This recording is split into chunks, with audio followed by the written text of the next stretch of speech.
भारत जोड़ो यात्रा के 4 महीने से ज़्यादा हो गए हैं। यात्रा कन्याकुमारी से शुरू हुई और अब पंजाब से निकल रही है। कल हम हिमाचल में होंगे। यात्रा का लक्ष्य हिंदुस्तान में जो नफ़रत फैलाई जा रही है, हिंसा फैलाई जा रही है, उसके खिलाफ खड़ा होना।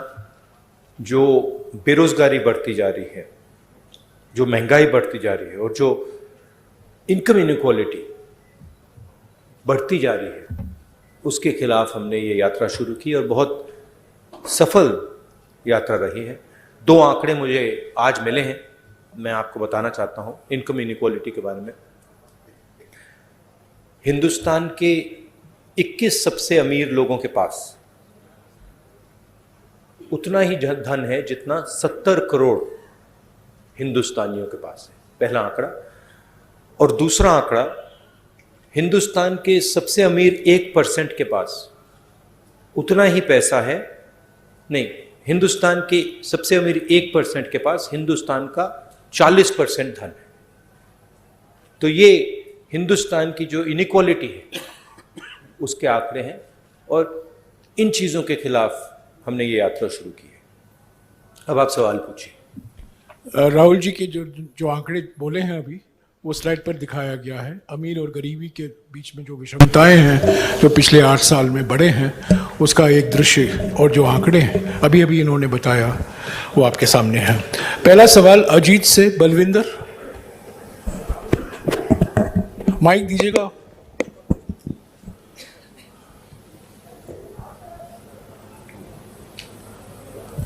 अगर बलविंदर नहीं है, जगबानी से विजय नागला।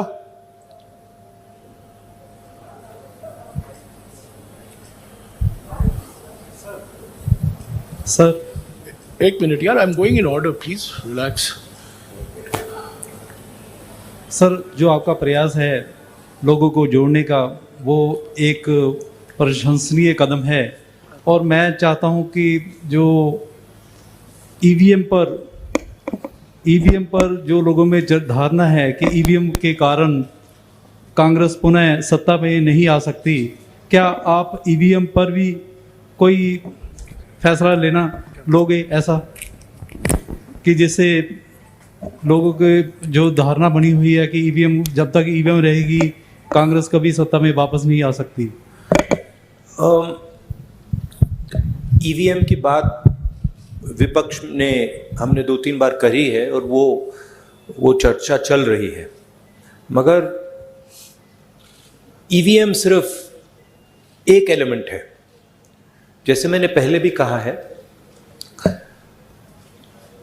आज हिंदुस्तान के सारे इंस्टीट्यूशंस आरएसएस और बीजेपी ने कंट्रोल कर दिए हैं और हिंदुस्तान के सब इंस्टीट्यूशंस पर उनका दबाव है। प्रेस पे दबाव है, ब्यूरोक्रेसी पे दबाव है, इलेक्शन कमीशन पे दबाव है, जुडिशरी पे प्रेशर डालते हैं। तो सारे के सारे इंस्टीट्यूशंस पर उन्होंने कब्जा कर रखा है। तो ये लड़ाई अब जो पहले राजनीतिक लड़ाई होती थी वैसी लड़ाई नहीं है। एक पॉलिटिकल पार्टी दूसरी पॉलिटिकल पार्टी के बीच में लड़ाई नहीं है। अब ये हिंदुस्तान के इंस्टीट्यूशंस जो इन्होंने कैप्चर करे हैं उनके बीच और ऑपोजिशन के बीच में लड़ाई है। उसमें एक फैक्टर ईवीएम है, मगर बहुत सारे दूसरे फैक्टर भी हैं। हिंदुस्तान में जो नॉर्मल डेमोक्रेटिक प्रोसेसेस होती हैं आज वो नहीं है। जो विपक्ष के लोगों पर आक्रमण हो रहा है, सीबीआई, ईडी, पेगासस, ये नॉर्मल डेमोक्रेटिक फंक्शनिंग नहीं है। भास्कर से गिरिजेश मिश्रा।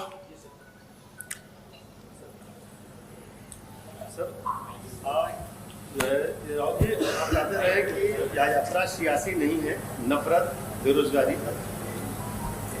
आप राहुल जी कहते रहे हैं कि यह यात्रा सियासी नहीं है, नफरत, बेरोजगारी और महंगाई के खिलाफ है। ऐसे में अचानक सीएम मान को सुझाव देने की क्या जरूरत पड़ गई? क्या यह माना जाए कि 10 जनपद की दखल आने वाले समय में राज्यों में कम होगी? ये आपका सवाल है या किसी और ने लिखा आपके लिए?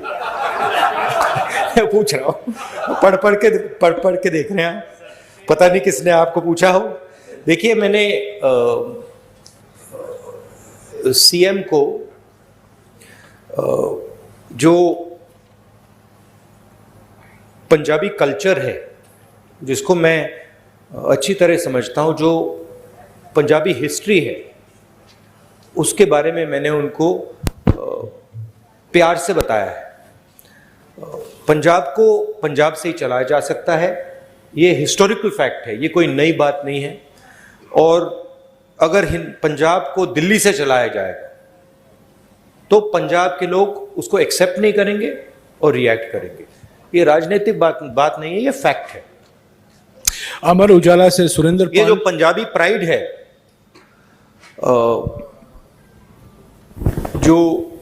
जो पंजाबी सेल्फ बिलीफ है, कॉन्फिडेंस है, प्राइड है, वो इस चीज को कभी एक्सेप्ट नहीं करेगी। और इसको हमने जनरली कांग्रेस पार्टी में हमने इसको रिस्पेक्ट किया है। अमर उजाला से सुरेंद्र पाल। राहुल जी, मेरा आपसे सवाल है कि कुछ दिन पहले केंद्रीय गृह मंत्री अमित शाह जी ने कहा है कि हम 1 जनवरी 2024 में राम मंदिर जो है भक्तों के लिए खोल देंगे। तो एक फिर वो देश जो है 2024 में चुनाव भी है, polarisation, definitely they will take advantage for the polarisation of vote, जैसे आपकी और आपकी टीम कहती है। How will you face that wave and what is your strategy?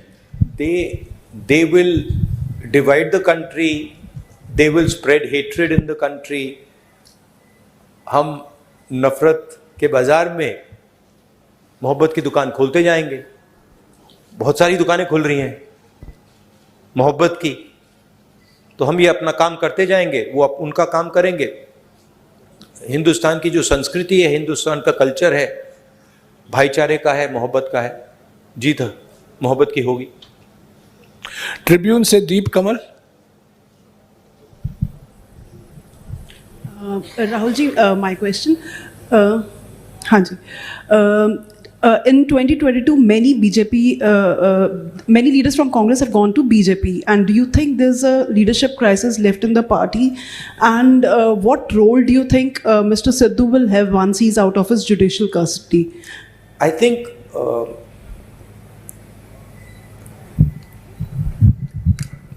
my experience is pretty much anybody who goes to the BJP goes there because of a particular type of pressure. Okay, it's a hidden pressure, you can call it. It is generally a result of, pressure from the CBI, pressure from the ED, pressure from cases, pressure from corruption. So we are quite happy that these type of people are not in the party anymore. And I think as far as the party is concerned, what I've seen on the street is tremendous enthusiasm, extremely dynamic workers, and a mix of senior and young leaders. So what I see in the Congress party is extremely capable leadership all the way from the top to the worker level. So I'm not worried about that. In fact, I'm quite happy that some of the sort of riffraff has gone somewhere else. Hindustan Times से Harpreet Kaur. No supplementary, please, madam. Please sit down. Harpreet Everybody will have a role. Everybody will have a role to play. We are a democratic party. We like to involve all people and function together. Hindustan Times से हरप्रीत कौर नहीं आई है, आई है। हाँ। I want to ask about the security lapses during your yatra. Even today we heard that there was some lapse. So what you have to say about that? What lapse was there today? Somebody came from the crowd. Someone came to hug me. I don't know why you're calling that a lapse. I think the person was, he was checked by the security people. He was a bit overexcited. It's not a problem. It happens quite often.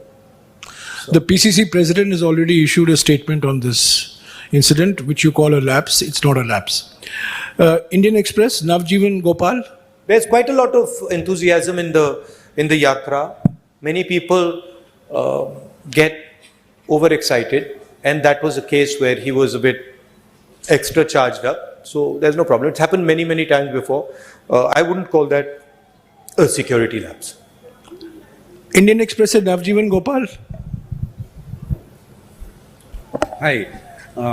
Opposition parties like Akali Dal, they are raising questions on your visit. I mean, they want you to apologize for the 84 thing, Operation Blue Star and riots. What do you have to say on this? Prime Minister Manmohan Singh, on the floor of the House, has made his position and the Congress Party's position very clear. Congress President Sonia Gandhi ji has also done that, and I fully endorse what Prime Minister Manmohan Singh ji said, what Sonia Gandhi ji said, and also I have also made my stance abundantly clear in the past. रोजाना spokesman से Charanjit Singh. Sir, किसानों की बात करते हैं. 3 खेती कानून आए, ठीक है, वो वापस ले लिए मोदी जी ने, लेकिन अगर किसानों की आय कम हो रही है, अगर दुगनी नहीं हुई 22 तक, तो आपको क्या लगता है कि किस चीज में समर्था है कि जो किसानों की आय को आगे लेके जा सकती है, और इसका हल क्या था? देखिए, किसानों पर नॉन स्टॉप आक्रमण हो रहा है, और एक जगह से नहीं हो रहा है, मल्टीपल एंगल से हो रहा है, और जो उसको प्रोटेक्शन मिलनी चाहिए वो प्रोटेक्शन उसको नहीं मिल रही है. यूपीए के समय हमने प्रोटेक्शन दी थी, कर्जा माफ किया था, एमएसपी थी, अलग अलग हमारे अप्रोचेस थे, मगर मैं ये भी कह सकता हूं कि शायद हमने भी जितना करना था हमने नहीं किया, उससे ज्यादा करना चाहिए था, क्योंकि किसान देश को भोजन देता है. भैया थोड़ा हट जाइए. देश को भोजन देता है, वो देश की एक प्रकार से रीढ़ की हड्डी है, और एग्रीकल्चर पे बाकी चीजें बिल्ड हो सकती हैं. तो चाहे हमारी यहां सरकार आए, चाहे यूपीए जैसी सेंटर में हमारी सरकार आए, किसान will be our central focus. उसकी हम प्रोटेक्शन करेंगे. हमने न्याय योजना की बात की थी, जो मिनिमम इनकम गारंटी सबसे गरीब लोगों के लिए, वो किसानों को, गरीब किसानों को मिलेगी. तो हमारा विजन एग्रीकल्चरल सेंट्रिक है, और हम चाहते हैं कि एग्रीकल्चरल सेक्टर में टेक्नोलॉजी जाए, कोल्ड चेन्स बने, एग्रीकल्चरल स्ट्रक्चर में जॉब्स क्रिएट हो. तो हमारी स्ट्रेटेजी का सेंट्रल पीस है. प्राइम एशिया से नंदप्रीत सिंह. राहुल जी, आपने इस यात्रा के दौरान सबसे बड़ा अटैक एक तो बीजेपी पे किया है और दूसरा मीडिया पे किया है. फोर्थ पिलर है डेमोक्रेसी का. इस पे मेरा सवाल ये है कि मान लीजिए कांग्रेस सत्ता में आती है और आप प्रधानमंत्री बन जाते हैं, तो जो ये नेशनल टीवी पे जो आजकल जिसको आप गोदी मीडिया का नाम देते हो, तो उस पे हिंदू मुस्लिम का एक चलता है आपस में, आप बोलते हो कि भारत को बांट रहे हैं वो, तो क्या आप उस पे रोक लगाएंगे? और क्या आप बोल रहे हो कि मीडिया गुलाम है, क्या आप भी उनको अपना गुलाम बना लोगे फिर?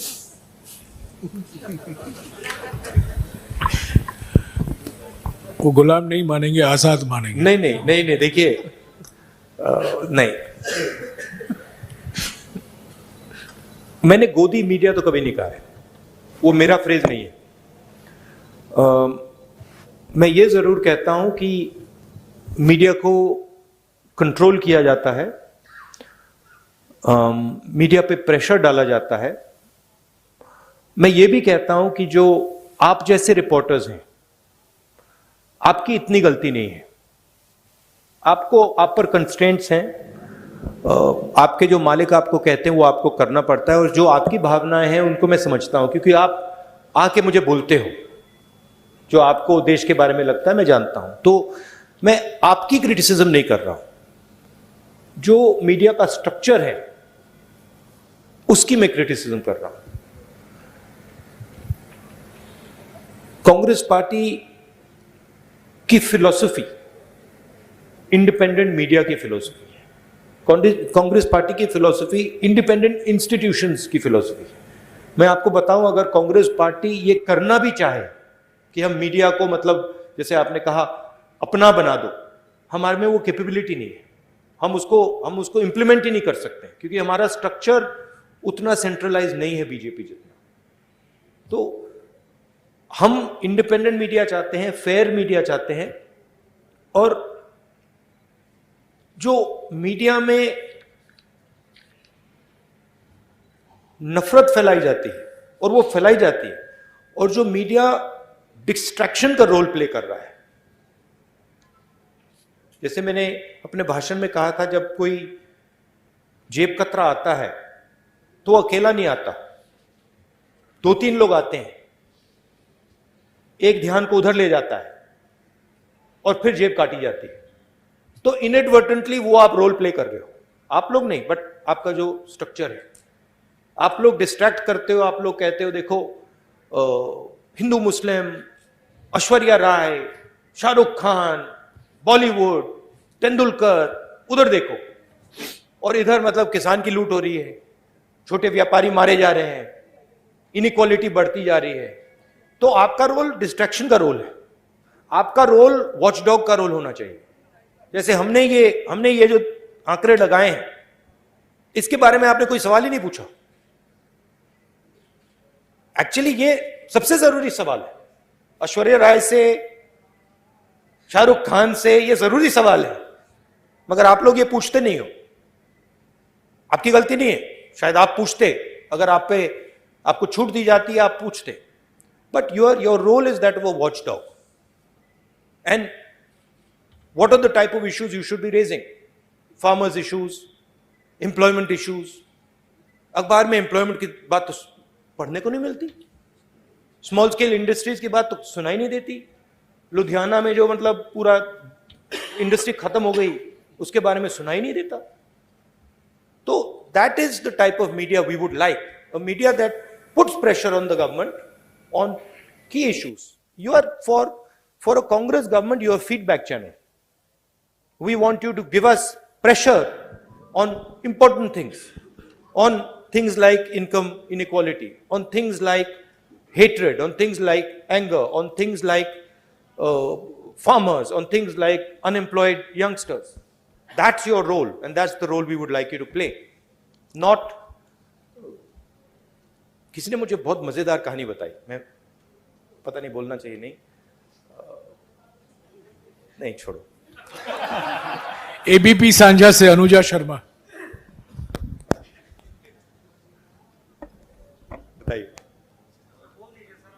नहीं, अभी समय वक्त नहीं है, प्लीज बोलने दीजिए, सवाल करने दीजिए। या अनुजा। सर, भारत जोड़ो के लिए आप चल रहे हैं, भारत जोड़ो यात्रा कर रहे हैं, क्या कांग्रेस परिवार को जोड़ने के लिए भी आप आगे हाथ बढ़ाएंगे? वरुण गांधी आपके भाई हैं, क्या उनसे भी मिलकर चलने की बात की जाएगी? आप पहल करेंगे उनसे मिलने की? क्योंकि पानीपत में आपने एक स्टोरी सुनाई थी कि 2 भाई जो बहुत देर से बात नहीं कर रहे थे वो भी मिल गए। आप वरुण गांधी से मिलेंगे? देखिए, वो बीजेपी में है, शायद अगर वो यहाँ चलेंगे उनको प्रॉब्लम हो जाएगी, मगर मेरी विचारधारा उनकी विचारधारा से नहीं मिलती। मेरी विचारधारा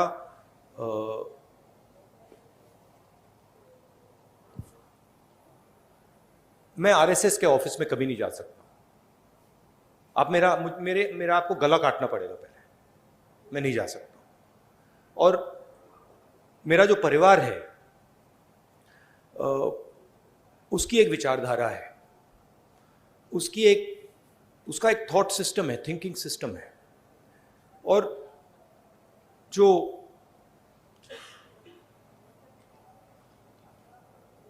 वरुण है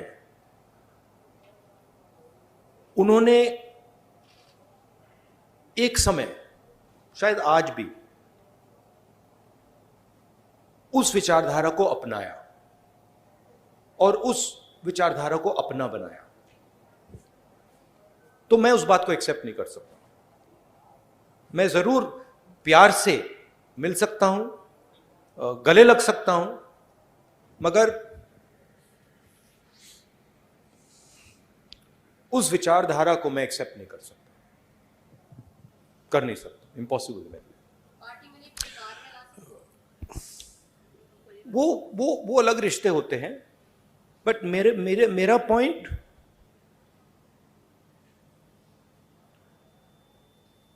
आइडियोलॉजिकल लड़ाई चल रही है। सालों पहले मैंने फिरोज से कहा कि उसने मुझे कहा कि आरएसएस देश में बहुत अच्छा काम कर रहा है, और मैंने कहा कि देखिए, आप अपने परिवार की हिस्ट्री जो है उसको आप थोड़ा पढ़िए और उसको आप समझिए, क्योंकि जो आपने मुझे बोला है, अगर आपने अपने परिवार की विचारधारा समझी तो आप ये कभी नहीं बोल सकते मुझे। पंजाब तक से अर्शदीप, बट कोई नफरत या ऐसी कोई बात नहीं है। जनेंद्र प्लीज, पंजाब तक से अर्शदीप। सत श्री अकाल सर, ड्रग्स पंजाब में एक बड़ा इशू है। 2017 में कांग्रेस ने इस पे बड़ा वादा किया लेकिन पूरा नहीं हुआ, उम्मीदें टूटी, घर बर्बाद हो रहे हैं, अभी भी यही सिचुएशन है। तो अब दोबारा से पंजाब के लोगों को कैसे यकीन दिलाना चाहते हैं कि कांग्रेस जो है इस इशू पर काम करेगी? नहीं, सबसे पहले हमने सरकार में ड्रग्स में काफी काम किया। पंजाब की मेन इशू अनएम्प्लॉयमेंट की इशू है, और जो किसानों को डिस्ट्रेस हो रहा है वो 2 सेंट्रल इश्यूज हैं, और उसमें से ड्रग्स की इशू पैदा होती है। तो अगर ड्रग्स से डायरेक्टली तो लड़ना है और लड़ा जाएगा, मगर जब तक हम अनएम्प्लॉयमेंट इशू को एड्रेस नहीं करेंगे, किसानों में जो डिस्ट्रेस है उसको एड्रेस नहीं करेंगे, तब तक ड्रग्स प्रॉब्लम भी एड्रेस नहीं होगा। तो कंबाइंड तरीके से करके ये काम किया जा सकता है। सचमुच में पंजाब को एक नए विजन की जरूरत है, और अगर मेरी पंजाब की सरकार के बारे में शिकायत है तो वो है कि उन्होंने पंजाब ने उनको एक अपॉर्चुनिटी दी। अपॉर्चुनिटी पंजाब को विजन देने की दी, और सरकार पंजाब को विजन दे नहीं पा रही। मैं पूछ रहा हूं लोगों से कि भाई, आम आदमी पार्टी ने क्या किया, क्या विजन दिया? तो उसका मतलब, और मैं कांग्रेस के लोगों से नहीं पूछ रहा हूं, मैं आम लोगों से पूछ रहा हूं, क्या मतलब आपको क्या लगता है? और रिस्पॉन्स यूनिवर्सली आ रहा है कि जो हमारी एक्सपेक्टेशन थी वो तो पूरी नहीं हुई, और ये मतलब बातें करते रहते हैं, मगर कोई पंजाब को जो विजन मिलना चाहिए वो नहीं मिला है। तो रियली जब कांग्रेस पार्टी की यहां सरकार आए, एक लॉन्ग टर्म विजन पंजाब के लिए देना पड़ेगा, और उसमें किसान और जो हमारे स्मॉल एंड मीडियम इंडस्ट्रीज हैं वो सेंट्रल होना पड़ेगा। इंडिया टीवी से पुनीत शर्मा।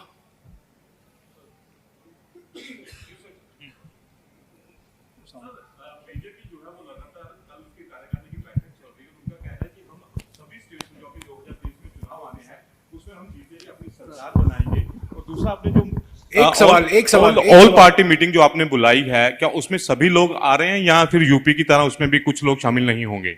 नहीं, देखिए, बीजेपी ये तो नहीं कहेगी कि हम सब चुनाव हारेंगे। उनको तो यही कहना है कि हम सब चुनाव जीतेंगे, उनकी तो और कोई चॉइस नहीं है। बट जो देश में माहौल तैयार हो रहा है, जो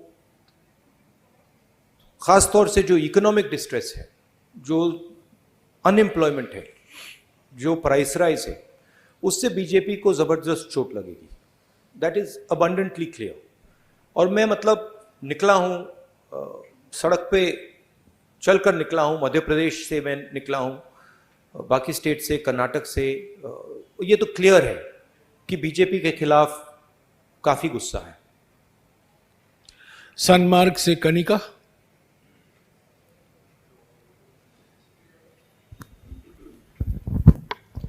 सर, मेरा सवाल ये है कि आप लगातार प्रेस कॉन्फ्रेंस में आरएसएस को घेरते आए हैं। आरएसएस द्वारा अभी मोहन भागवत ने एक बयान दिया 2024 के चुनाव से पहले, उन्होंने कहा कि भगवा ही हमारी पहचान है, तो इस बयान को आप किस तरह से देखते हैं? नहीं, जैसे मैंने कहा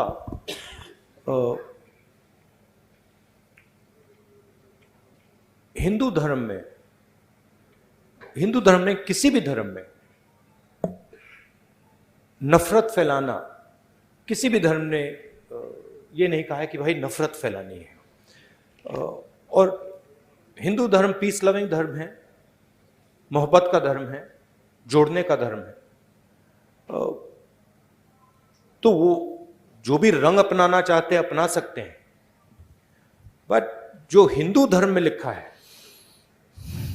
वो नहीं करते हैं, वो कुछ और करते हैं। क्योंकि हिंदू धर्म में ये नहीं लिखा है कि लोगों को धमकाना चाहिए, डराना चाहिए, मारना चाहिए। हिंदू धर्म में ये नहीं लिखा। तो जो भी रंग अपनाना चाहते हैं अपना सकते हैं, बट जो हिंदू धर्म में लिखा है, और मैंने पढ़ा है, काफी पढ़ा है, वो ये नहीं करते हैं, वो कुछ और कर रहे हैं। न्यूज़ 11 भारत से अमर सिंह।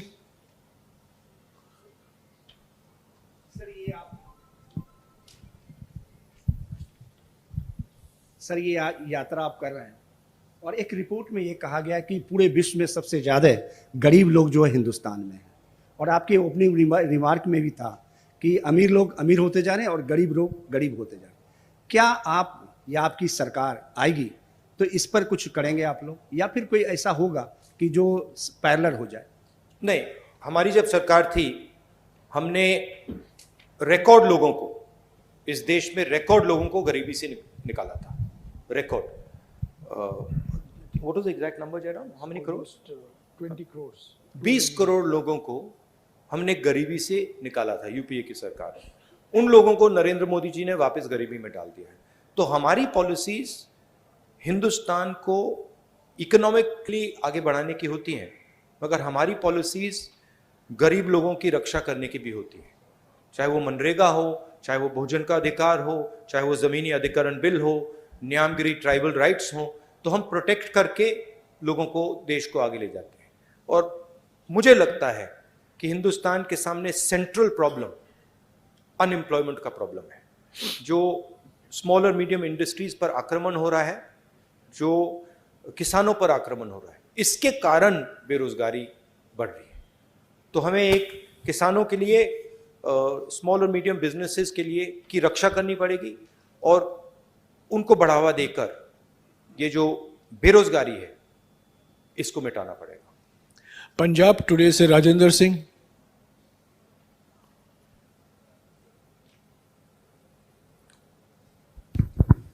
नमस्कार, मेरा एक सवाल है जी। ਭਾਰਤ ਜੋੜੋ ਯਾਤਰਾ ਜਿਹੜੀ ਆ ਗਰੀਬੀ ਨੂੰ ਲੈ ਕੇ, ਭਾਰਤ ਜੋੜੋ ਯਾਤਰਾ ਜਿਹੜੀ ਆ ਇਹ ਮਹਿੰਗਾਈ ਨੂੰ ਲੈ ਕੇ ਕੱਢੀ ਆ ਤੁਸੀਂ, ਪਰ ਹਿਮਾਚਲ ਦੇ ਵਿੱਚ ਜਿਹੜੀ ਤੁਹਾਡੀ ਸਰਕਾਰ ਆ 3 ਰੁਪਏ ਪ੍ਰਤੀ ਲੀਟਰ ਡੀਜ਼ਲ ਪੈਟਰੋਲ ਮਹਿੰਗਾ ਕੀਤਾ ਆ, ਉੱਤੇ ਕੀ ਕਹੋਗੇ ਸਰ? हिमाचल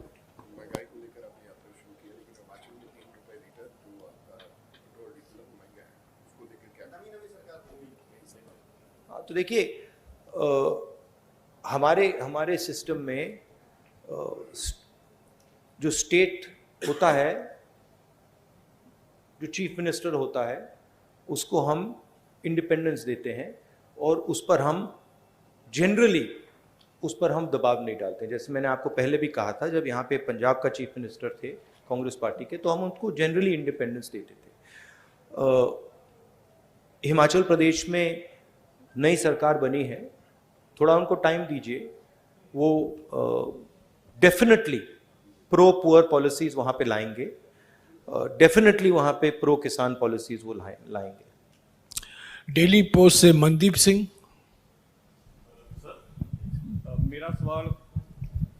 ਮੇਰਾ ਸਵਾਲ ਪੰਜਾਬ ਦੀ ਲੀਡਰਸ਼ਿਪ ਦੇ ਨਾਲ ਹੈ।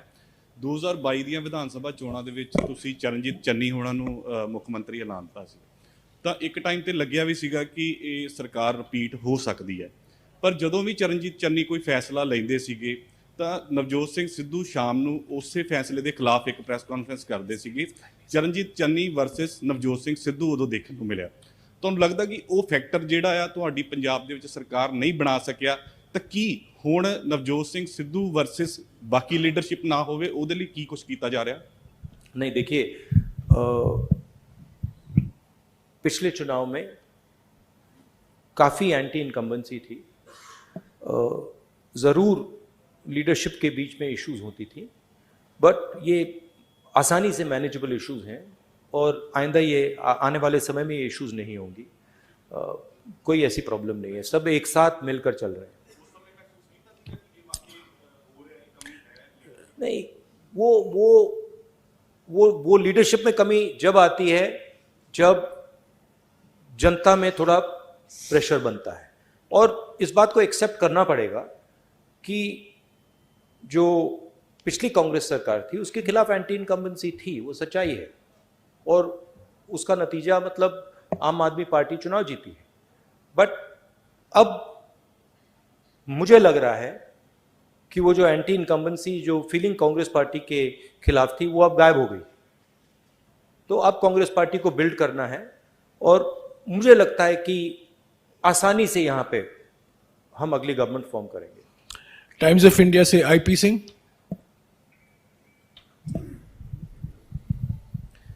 Yeah, Mr. Gandhi, it seemed that you were trying you spoke about Punjab, the Punjabi pride and its history. At the same time, it appeared that you were trying for reconciliation. Punjab and Sikhs had a bitter past with Congress and vice versa. You appear to be doing something to attempting a reconciliation. Would you do that, or do you think enough has been done for that reconciliation? Look, it's not.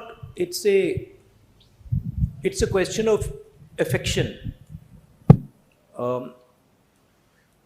I have tremendous affection.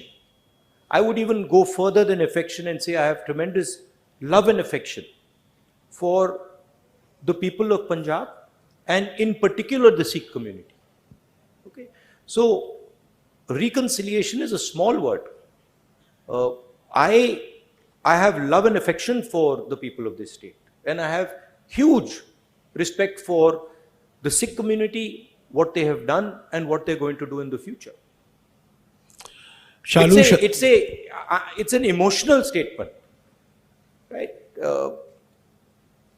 I think India would not be India had it not been for the Sikh community. You play a central role here. In many ways, you're a part of the backbone of this country. And that is something that I value tremendously. Newsbeam से Shalu Sharma, please. 5 minutes. Yeah. 5-6 minutes. Hello sir, Shalu Sharma from न्यूज़बीन।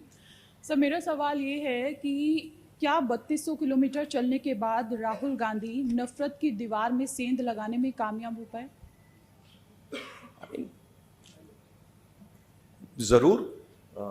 जरूर हुए, और बहुत कुछ सीखने को मिला, बहुत कुछ देखने को मिला। अभी यात्रा खत्म नहीं हुई है,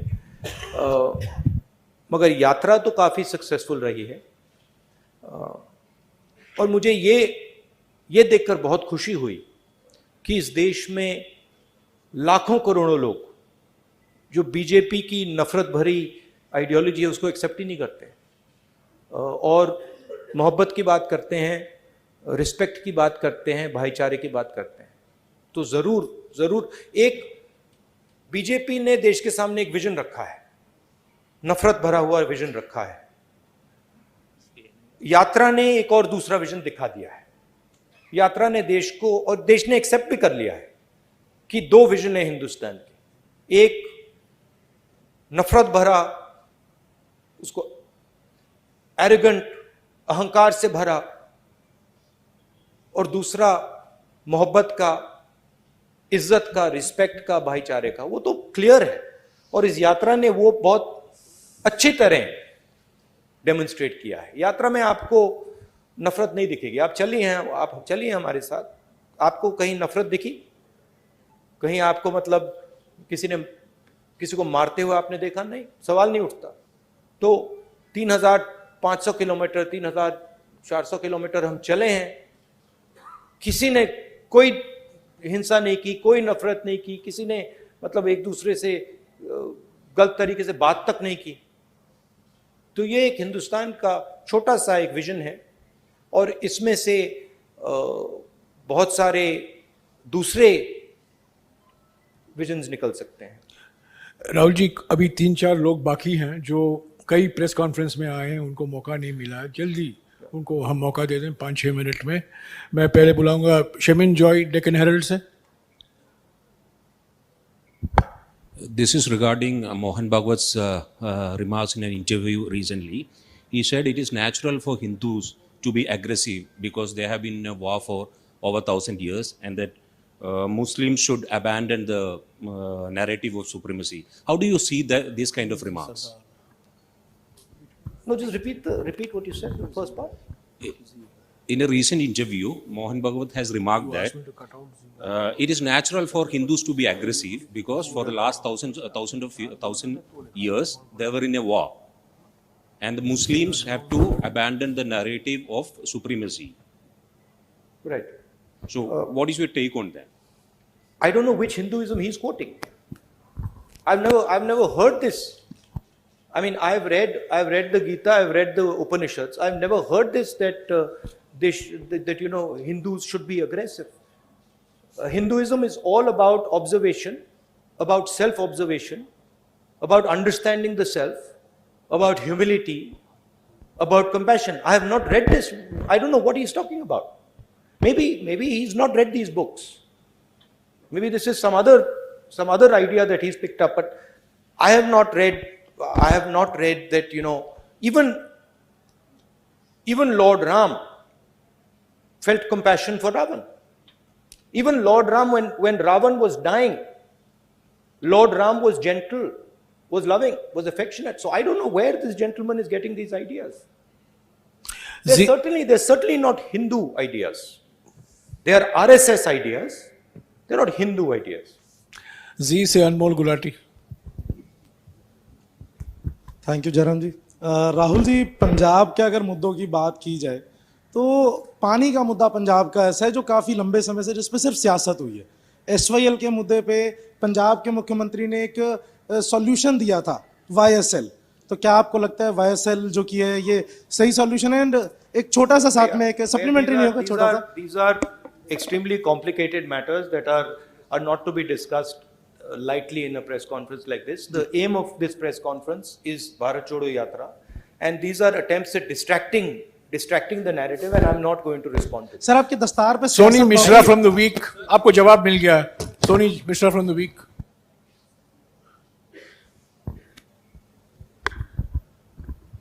Hi.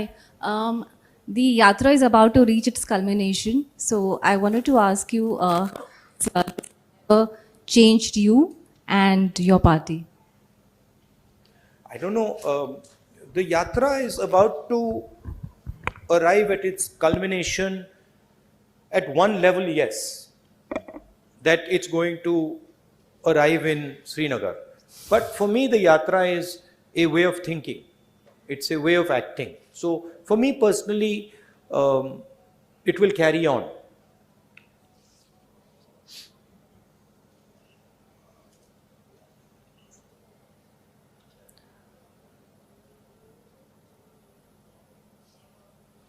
For me, walking across this country